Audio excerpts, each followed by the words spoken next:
오늘 은혜 받으실 하나님의 말씀은 열왕기하 7장 3절에서 20절 말씀을 보겠습니다.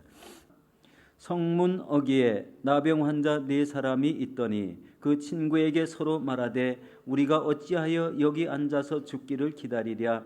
만일 우리가 성읍으로 가자고 말한다면 성읍에는 굶주림이 있으며 우리가 거기서 죽을 것이요 만일 우리가 여기서 머무르면 역시 우리가 죽을 것이라.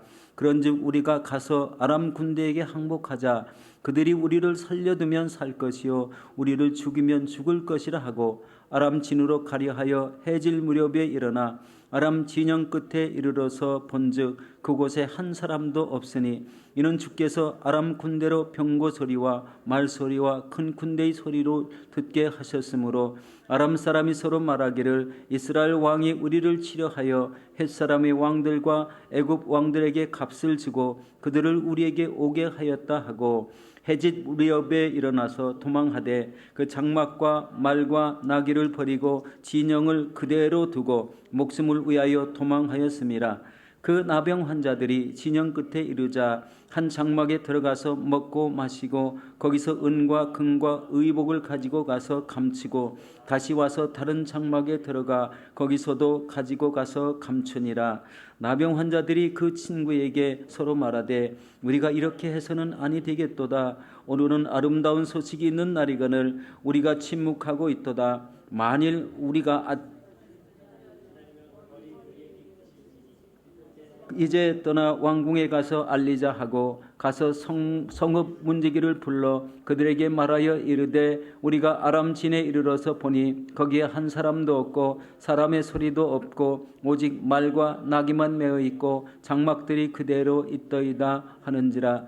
그가 문지기들을 부르매 그들이 왕궁에 있는 자에게 말하니 왕이 밤에 일어나 그 신복들에게 이르되 아람 사람이 우리에게 행한 것을 내가 너에게 알게 하노니 그들이 우리가 줄인 것을 알고 있으므로 그 진영을 떠나 들에 매복하고 스스로 이르기를 그들이 성읍에서 나오거든 우리가 사로잡고 성읍에 들어가겠다 한 것이라 하니 그의 신하 중 한 사람이 대답하여 이르되 청하건대 아직 성중에 남아있는 말 5마리를 취하고 사람을 보내 정탐하게 하소서. 그것들이 성중에 남아있는 이스라엘 온 무리 곧 멸망한 이스라엘 온 무리와 같으니이다 하고 그들이 병거 둘과 그 말들을 취한지라. 왕이 아람 군대 뒤로 보내며 가서 정탐하라 하였더니 그들의 뒤를 따라 요단에 이른즉 아람 사람이 급히 도망하느라고 버린 의복과 병기가 길가에 가득하였더라. 사자가 돌아와서 왕에게 알리니 백성들이 나가서 아람 사람의 진영을 노략한지라. 이에 고운 밀가루 한 스아에 한 세겔이 되고 보리 2스아가 한 세겔이 되니 야훼의 말씀과 같았고 왕이 그의 손에 의지하였던 그의 장관을 세워 성문을 지키게 하였더니 백성이 성문에서 그를 밟음에 하나님의 사람의 말대로 죽었으니 곧 왕이 내려왔을 때에 그가 말한 대로라. 하나님의 사람이 왕에게 말한 바 같으니 이르기를 내일 이맘때에 사마리아 성문에서 보리 2스아를 한 세겔로 매매하고 고운 밀가루 한 스아를 한 세겔에 매매하리라 한즉 그때에 이 장관이 하나님의 사람에게 대답하여 이르되 야훼께서 하늘에 창을 내신들 어찌 이 일이 있으랴 하매 대답하기를 내가 내 눈으로 보리라 그러나 그것을 먹지는 못하리라 하였더니 그의 장관에게 그대로 이루어졌으니 곧 백성이 성문에서 그를 밟음에 죽었더라. 아멘. 오늘 저는 이 말씀에 의지해서 연약한 자를 들어 쓰시는 하나님이란 제목으로 은혜를 나누도록 하겠습니다. 여러분 지난 시간에는 엘리사가 있는 도단성을 아람 군대가 포위를 했지만 엘리사의 기도로 그들의 눈을 보이지 않게 하고 또 그들을 사마리아로 이끌어 들였습니다. 그리고 우리 이스라엘 왕은 저들을 죽이리까라고 했지만 엘리사는 그들에게 우리 먹고 마시게 해서 다시 그들을 아람 나라로 돌려보냈던 사건입니다.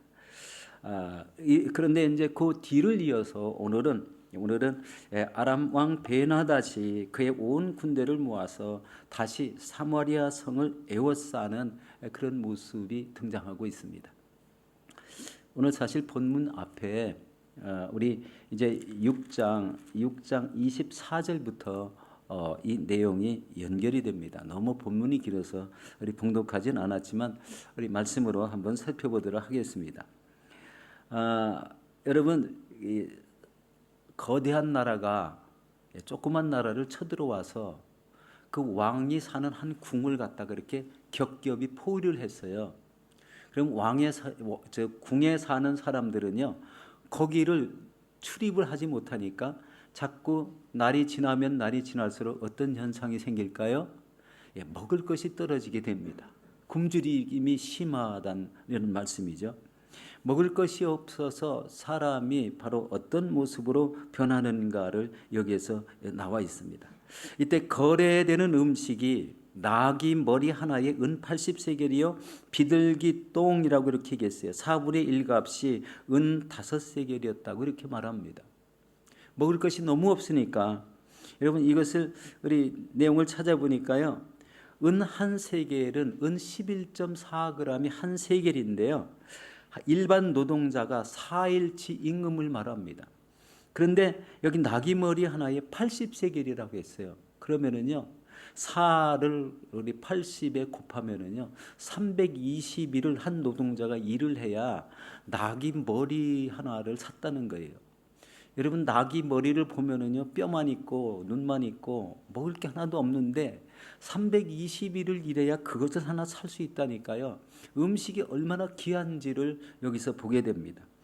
그리고 비둘기 똥이라고 했는데요. 이것은요, 이 콩의 일종인데요. 콩이 완전히 여물지 못하고 끝에 가서 콩 끝에 가서 조그맣게 여문 콩을 그렇게 표현을 했다고 합니다. 이 콩도 이 4분의 1 값을 사는데 5세겔을 받았다. 이것은 한 노동자가 20일을 일해야 이 조그만 요거 한 움큼을 구할 수 있었다는 거예요. 그러니까 성 안에 이 아랑군대의 포위로 말미암아 얼마나 굶주림이 심했다는 것을 여기서 깨닫게 하고 있습니다. 여러분 이 굶주림 속에 더 끔찍한 일이 생겼는데요. 자기 아들을 삶아 나눠 먹었다고 얘기합니다. 이런 일이 가능할까요? 이 여인들끼리 이렇게 얘기했다는 거예요. 오늘은 내 아들을 삶아 먹고 내일은 내 아들을 삶아 먹자. 그 아들을 삶아 먹고 그 다음 날 그 여인의 아들을 삶아 먹자고 하니까 그 여인의 아들을 감춰서 찾을 수가 없다는 거예요. 이 이야기를 왕한테 이야기하는 그 소리가 이렇게 기록되고 있습니다.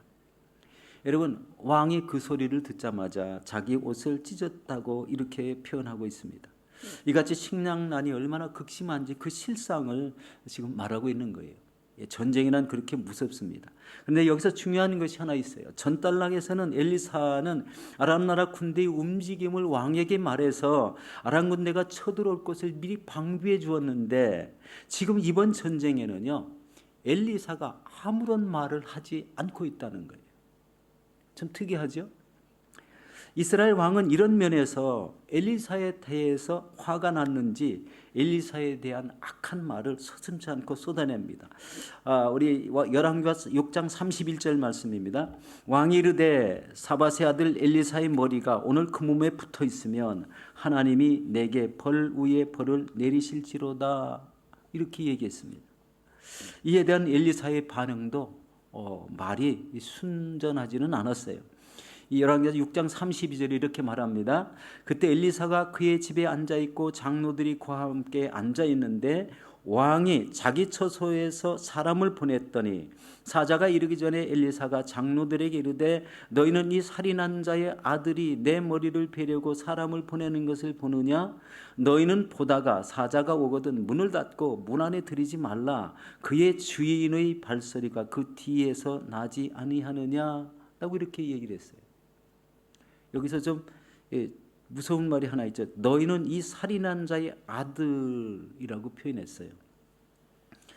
여기서 이 중요한 내용입니다. 이스라엘 왕을 이 살인한 자의 아들이라고 했다는 거예요. 여러분 북왕국 이스라엘에 우리 왕 중에 사람을 살인한 사람이 있어요. 이 의인 나봇의 포도원을 뺏기 위해서요.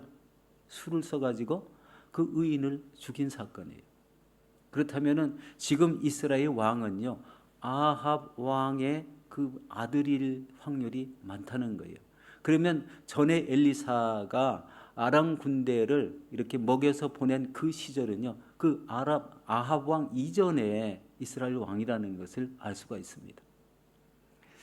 사람이요, 그 부모가 사람을 죽이고 나라를 치리했으면은 다음 사람은 그런 변화를 우리 똑같이 받지 말아야 되는데, 바로 이스라엘 왕이라는 이 살인한 자의 아들이라고 이렇게 표현한 이 내용을 보면은요, 사마리아에 있는 이 이스라엘 나라를 온전히 치리하지 못했다는 것을 알 수 있습니다.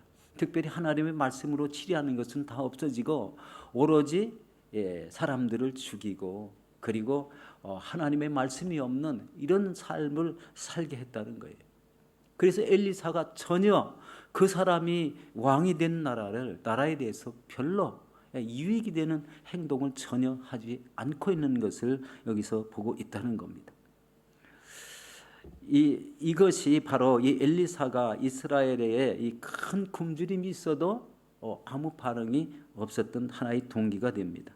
그리고 엘리사는 하나님의 말씀을 그때부터 선포하기 시작합니다. 우리 열왕기하 7장 1절에 보니까 야훼께서 이르시되 내일 이맘때에 사마리아 성문에서 고운 밀가루 한 스와를 한 세겔로 매매하고 보리 두 스와를 한 세겔로 매매하리라 하고 이렇게 선포합니다. 이것은요, 극히 정상적인, 이전에 침략이 없을 때 평화롭게 살았을 때의 그런 매매 형태가 그대로 되리라는 거예요. 그것도 내일 이맘때. 이해가 안 되죠. 도저히 이해가 안 되는 말을 엘리사 선지자가 하고 있습니다.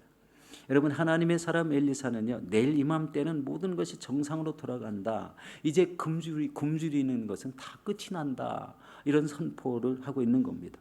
여러분, 여기서 중요한 것은요, 전쟁이 일어난 지 오래가 되어서 자기 아들을 삶아 먹기까지 이렇게 하였는데 왜 하나님의 사람의 말이 그동안 없었는가라는 질문을 다시 한번 해보게 됩니다.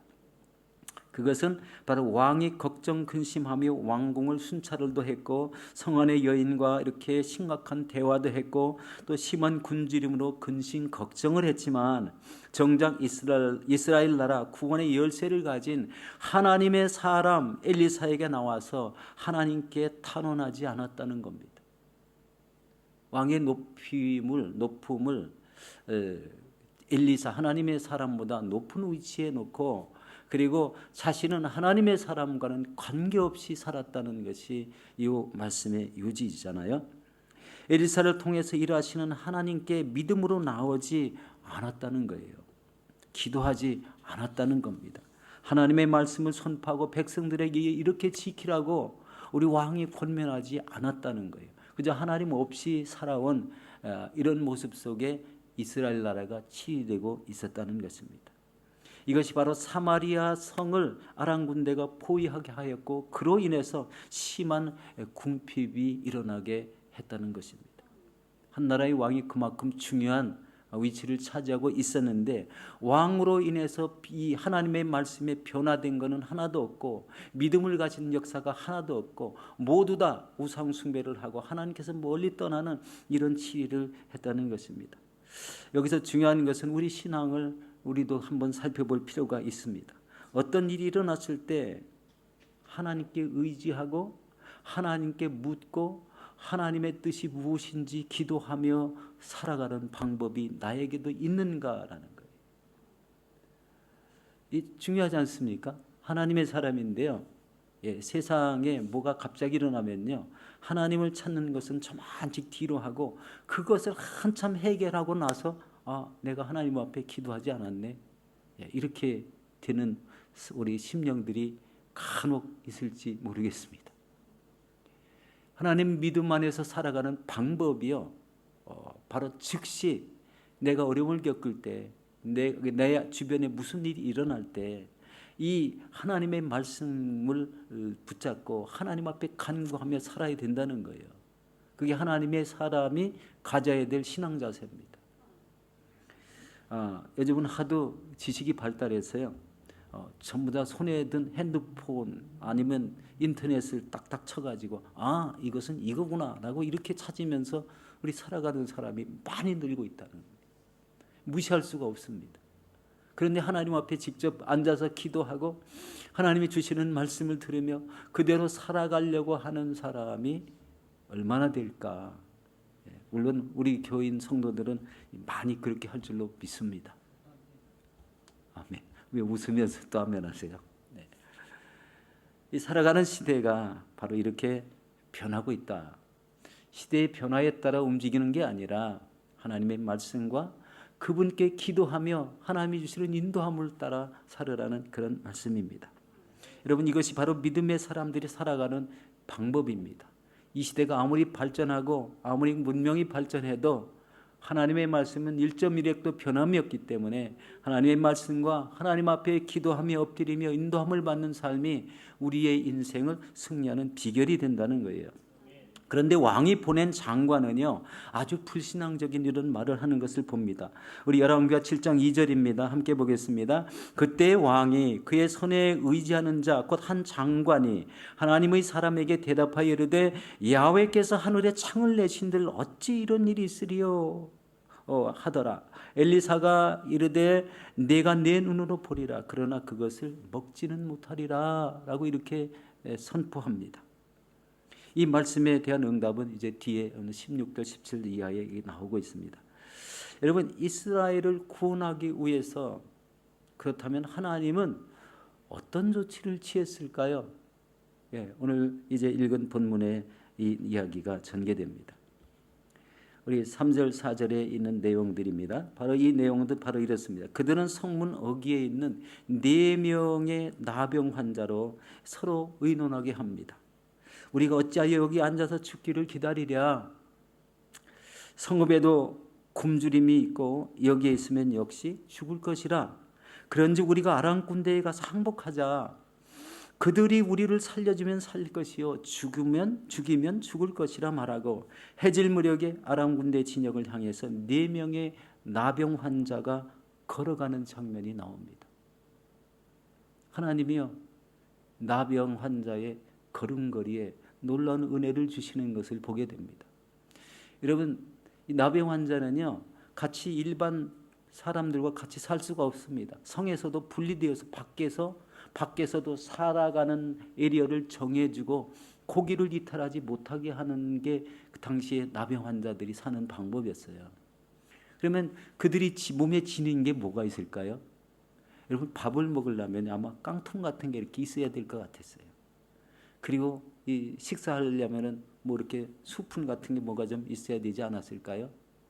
허름한 몸에 우리 혁띠는 없을 거고 아마 이 뭐 이렇게 물을 매긴 맸을 건데 그 안에 물을 이렇게 호주머니에 넣을 수 없다면 이렇게 허리를 매는 그 줄에다가 물을 이렇게 매달았을 것이고 손에는 이제 나병으로 인해서 제대로 걸음을 걷지 못하니까 지팡이 하나 같은 것을 지켰을 것 같습니다.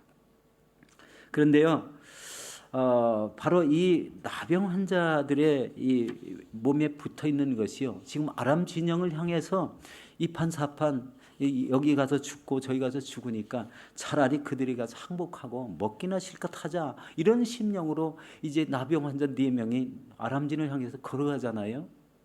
그런데 하나님께서 그 움직이는 소리가 아람 진영에서 듣기에는요, 마치 큰 병거 소리 같이 들리고 말 달리는 소리 같이 들리고 큰 군대가 움직이는 소리 같이 듣게 했다는 거예요. 4명의 우리 나병 환자가 걸어가는 거예요. 뒤뚱 한번 거리면요, 허리에 찬 이런 깡통들이 막 우르르 흔들리고 그 소리가 막 확성기같이 엄청나게 퍼져가지고 아람 군대에서는 그것이 크게 들리게 했다는 거예요. 이게 하나님의 역사잖아요. 인간으로는 도저히 할 수가 없습니다. 그 나병 환자 4명이 걸어가는 소리가요, 큰 군대가 움직이고 큰 이런 말들이 움직이고 이런 대군의 장비들이 움직이는 소리로 듣게 해서 도저히 자기 그 진영에 두려워서 앉아 있을 수가 없을 정도의 두려움, 아주 극한 공포심을 갖게 했다는 거예요. 하나님이요, 이 바로 지극히 우리 소외된 자들, 나병 환자를 하나님이 이스라엘을 위해서 쓰시는 이런 모습을 봅니다. 그들은 사람들에게도 버림받았어요. 어떤 사람도 그들을 돌보지는 않고 보살피지 않았는데 하나님이 그들에게 그런 결정을 하고 아랑군대로 속으로 가자 결정을 하게 하고 그리고 그 속으로 들어가는 담력을 주었다는 거예요. 이 하나님은요, 없는 것을 있는 것 같이 부르시는 하나님이라고 성경에 기록되어 있습니다. 바로 이 없는 것을 있는 것 같이 들리게 하고 인간이 가장 두려워하는 공포심을 주어서 적군으로 말미암아 도망치게 했다는 거예요. 와, 하나님은요, 적군을 물리치는 방법이 너무 신기한 걸 볼 수 있어요. 활을 한 번 쏘지 않았어요. 창을 한 번 던지지도 않았습니다. 칼을 휘둘른 적이 없어요.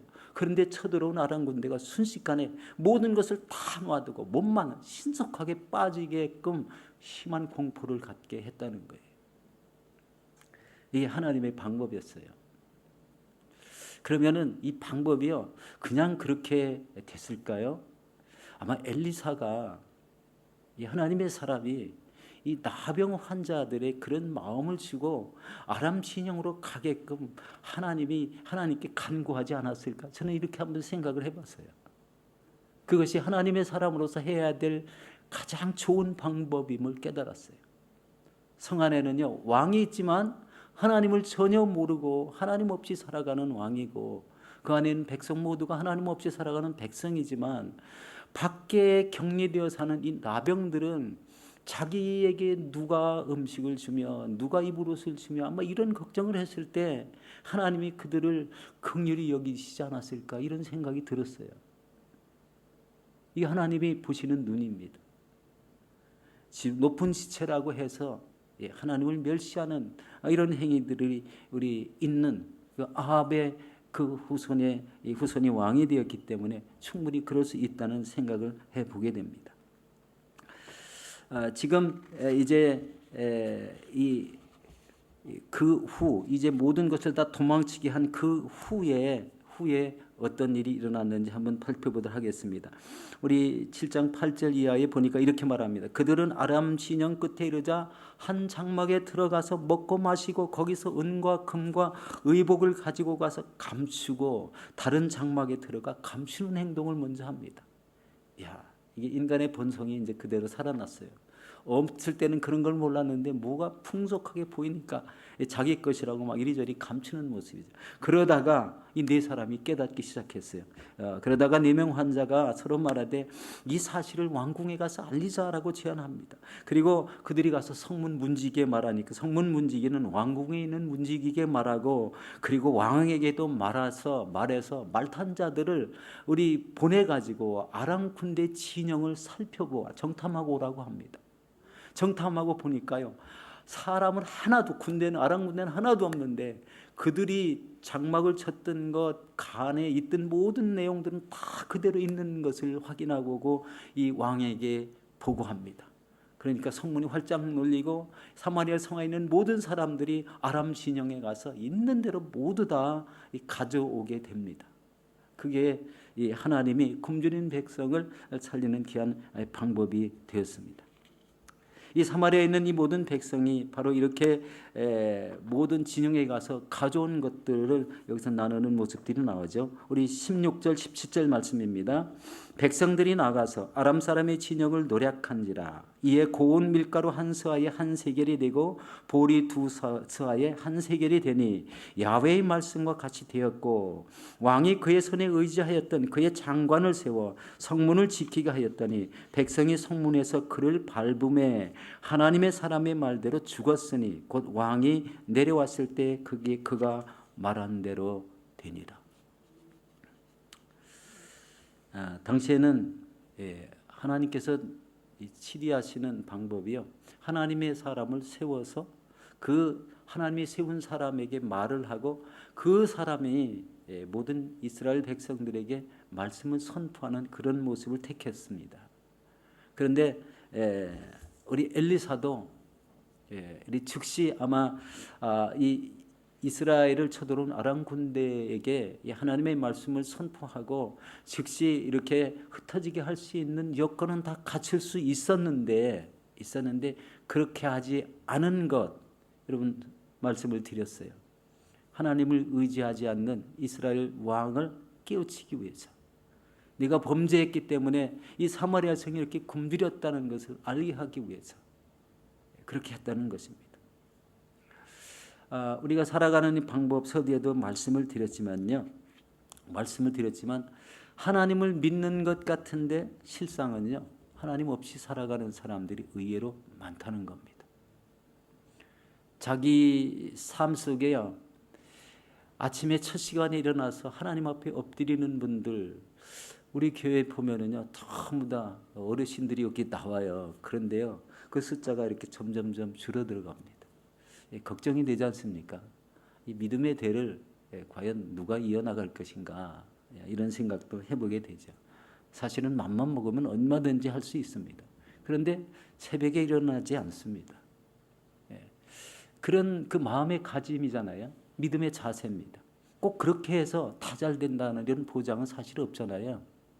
그런데 그게 믿음의 자세라는 거예요. 이 시대를 살아가는 믿음의 자세. 첫 시간은 하나님 앞에 엎드리고 음성을 들으려고 애를 쓰는 이 기도하는 자세. 그리고 하나님이 말씀하시면 그것을 지키려고, 우리 어떤 일이 있어도 그걸 지키려고 애를 쓰는 이런 모습이 우리 참된 신앙의 길이 아닐까요? 우리 모든 교회에 물론 다 우리 잘하면 좋지요. 그렇지만 이런 삶의 변화되는 근본적인 믿음의 자세는 모두 다 가지고 있을 때, 우리가 이 땅에서 어렵게 되고 힘들게 될 때에 그 헤쳐나가는 방법은 다르다는 거예요. 하나님의 사람답게 믿음으로, 말씀으로, 기도함으로, 이런 자세를 지금 요구하고 있다는 것입니다. 이 땅에 자기가 가진 지위가 높아서 그 지위를 이용하여 해결하려고 하고 그 가진 물질로 해결하려고 한다면요, 믿음의 흔적은 찾아볼 수가 없을 겁니다. 그 다음에 무슨 일이 또 겹치면은요, 동일한 방법으로 해결을 하려고 들 거예요. 전에도 이렇게 했으니까 지금도 이렇게 하면 되겠지라는 거죠. 그러나 믿음의 사람 방법은 역시 엎드려서 기도하고 하나님의 말씀을 듣고 성령 인도하심을 구하며 나갈 때 하나님은 그 사람을 통해서 하나님의 살아계심을 즉시 나타나고, 그리고 그 뜻을 이루게 하신다는 것을 깨닫게 됩니다. 세상이 날로 악해지죠. 전쟁이 다 거의 그친다고 그렇게 얘기는 하지만 또 어떤 일이 일어날지 모르죠. 우리나라도 북한에 보니까 맨날 포를 쏜다고 얘기하고 그것에 대해서 많은 사람들이 우려를 하고 있는 걸 봅니다. 이때 우리 믿음의 사람들은 아마 많이 우리나라와 그 남북을 위해서 기도를 많이 할 걸로 생각이 되잖아요. 그렇지만 여전히 그것에 대해서 말을 하며 믿음의 길을 가지 않는 이런 사람들은 훨씬 더 많다는 거예요. 그게 이 시대에 점점 이슈화되는 그런 이야기입니다. 우리 사랑하는 성도 여러분, 하나님을 믿고 의지하는 이런 사람에게는요, 하나님께서 지켜주시며 예상외로 풍성한 삶을 누리게 하신다는 것을 여러분 꼭 기억하시기 바랍니다. 이 자신의 경험과 습관대로 하나님 없이 살아가면 인생의 쓰라린 고통이 다가올 때에 그 인생의 고통을 이겨내지 못한다는 것을 여기서 찾아볼 수가 있습니다. 여러분, 하나님 의지해서 매일매일 이 승리를 이루시는 저와 여러분들이 되시기를 예수 이름으로 축원합니다.